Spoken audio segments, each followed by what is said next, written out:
Alors, chers amis, nous avons la joie de nous retrouver au pèlerinage du Rosaire avec les Dominicains ici à Lourdes, au pays de la Vierge Marie et de Bernadette. Et cet après-midi, nous rencontrons Alexia Vido qui vient de publier ce joli petit livre « Éloge spirituel de l'imperfection » aux éditions Artege.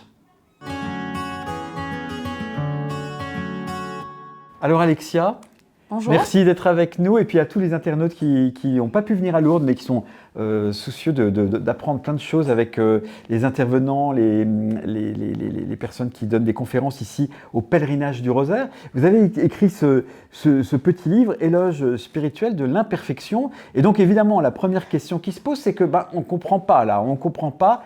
On nous a expliqué depuis qu'on est petit qu'il faut essayer de devenir des saints. Nous, on pensait que la sainteté, c'était la perfection, hein, et comme Jésus le dit lui-même, soyez parfaits comme votre Père Céleste est parfait. Et vous nous dites éloge spirituel de l'imperfection. Alors qu'est-ce qu'on doit comprendre? J'en conviens, c'est un peu osé, ça peut paraître un peu anti-évangélique, mais l'éloge de l'imperfection, je rassure tout le monde, c'est pas l'éloge du laxisme, de la médiocrité de la voie moyenne, ni de misérabilisme, de l'attentisme, c'est l'éloge de la perfection bien comprise et donc de la sainteté, de la vraie sainteté qui consiste à laisser la grâce divine œuvrer dans notre faiblesse humaine.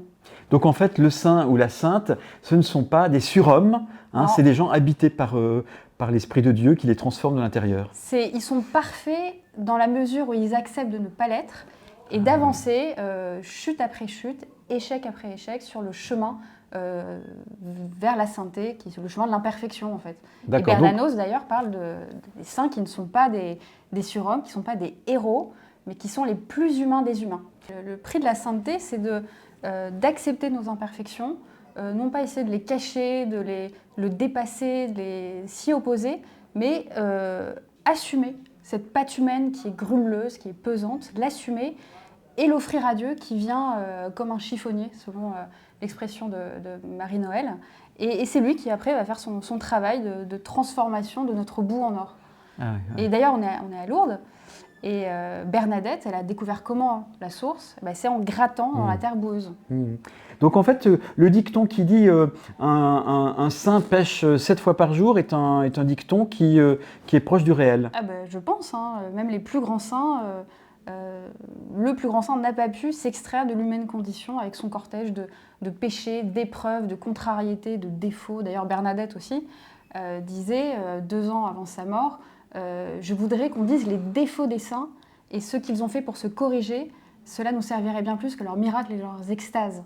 Donc voilà, humblement, c'est ce que j'ai essayé de faire dans ce livre. Alors, à part acheter votre livre « Éloge spirituel de l'imperfection » Alexia Vido aux éditions Artege, qu'est-ce que vous pourriez me donner comme conseil? 1 ou 2 conseils rapides pour, avec notre imperfection, quand même suivre courageusement le chemin que trace le Christ pour nous? Je crois qu'il y a beaucoup une question de réalisme et aussi moi, j'ai voulu essayer de faire retomber un peu la pression, de revenir sur terre, en fait, d'arrêter de fantasmer la vie chrétienne et, à notre mesure, d'essayer de la vivre en suivant Jésus et en revenant vraiment au ras des pâquerettes, en fait.